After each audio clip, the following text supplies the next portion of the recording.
Hi, Tony. How you Hi, doing? Tony. I'm good, Tony. How are you? Good. A bunch of Tonys in the room, and Easy can't to go. remember. You can't go wrong with that. First of all, Correct.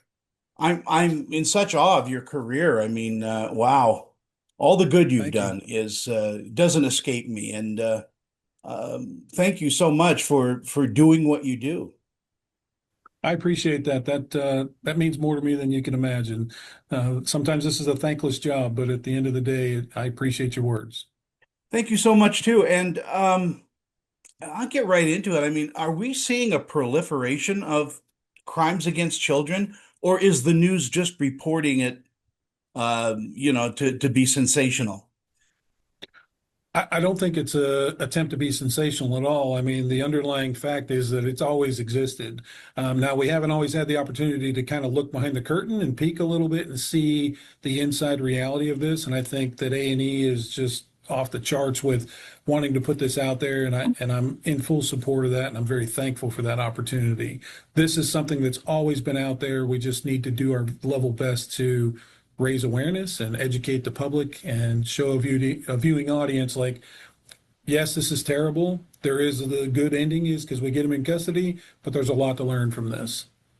And this show, Predator Hunters, just dives right in. Talk to me a little bit about putting all this together. Yeah, it's an evolution. I One thing that I wasn't prepared for is when initially approached about doing this and the time frame it took to get to where we are, and for this thing to grow some legs was much longer than I thought. But the process has been really amazing. I've met an incredible group of people who have, put this out there. I'm grateful for the opportunity. I know how rare of an opportunity something like this is. I'm really hopeful that the audience loves what they see. I hope it raises the awareness and the education level of people that maybe are clueless about this kind of a crime type. And I hope it just invigorates people to, be more involved. Parents need to really raise their awareness, 100%, because you can look away and look back and the kid is gone.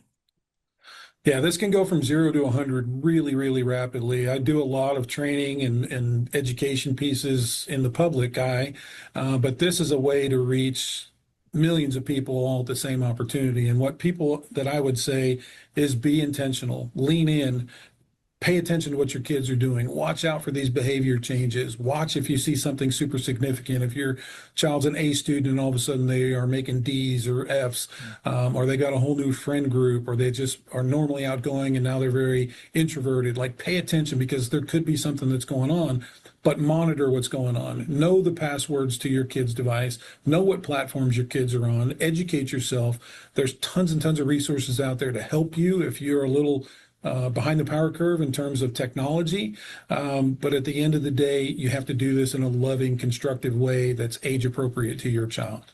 Exactly. And, in your career, I imagine uh, it's hard to shock you, and yet you're shocked all the time by the the type of crime this is. Yeah, I would say that I've been to the end of the internet and it doesn't get much better at the end. There is a lot of things that I thought I had seen, but then as soon as I say that, something new surfaces that, would kind of shock the conscience of the public. I don't like having to see the things I see or having to hear the things I hear, but at the end of the day, I would rather that happen to me or one of my team members or one of the many professionals around the world that are doing this in the ICAC task force than a real child to go through this. And talk to me about the task force itself. I mean, what kind of training do these people have? Well, there's a lot of training. One, there's a lot of people.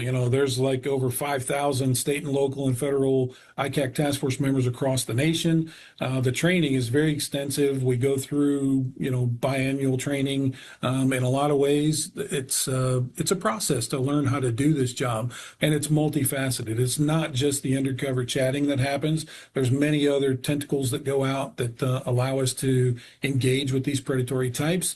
And so you have to have someone that's very dedicated to do it. They got to have kind of some thick skin and be able to do the job that they do. And not many people last and have the tenure that I seem to have had in my role. I would imagine you are all experts on the internet and how a predator lays those seeds.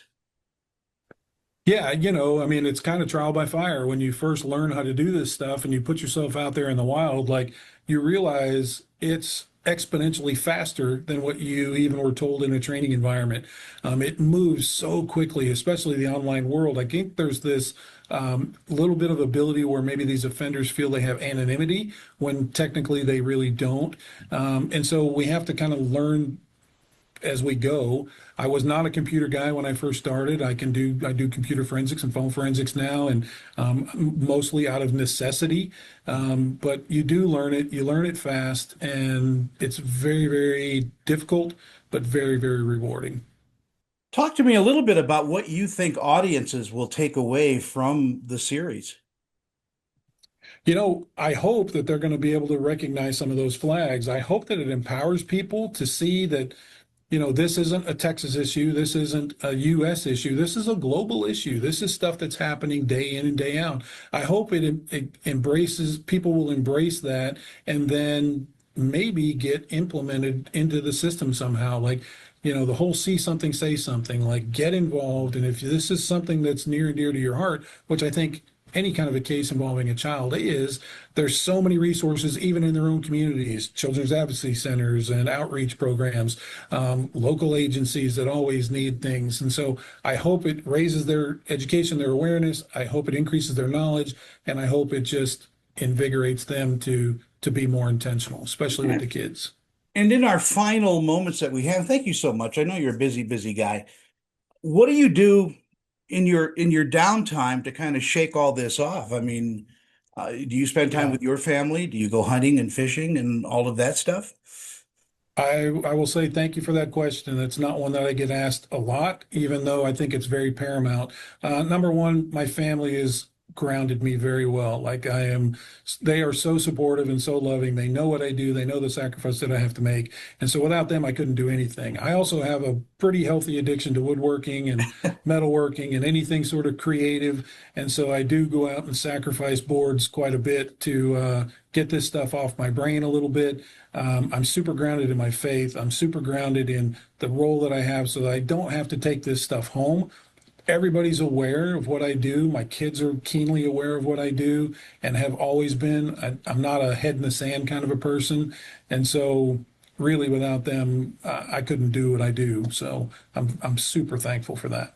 Well, bless you for all the work that you do in this horrible arena, and Thank you. thank you for this series as well because it is an eye opener, and you get into the psychology of this, and it is it is brutally informative. It is going to be a little shock and a little awe, but I think it's going to do tremendous things to raise awareness for people and the audience that are viewing it. Again, we get the guy at the end. That's the spoiler alert, and everybody should know that. But that's how it's supposed to be. And I hope that this series highlights that and gives people a little bit of understanding into what we're dealing with day in and day out. Thank you again. Just a couple of Tonys talking. That's all this is. And I appreciate congratulations it. on the Thank you. show. By the way, I Thank you. I couldn't stop watching it. Well, So I there. appreciated it. I know it's a very rare opportunity, and I appreciate your time. Thanks very much, Tony. Thank you, and have a great day.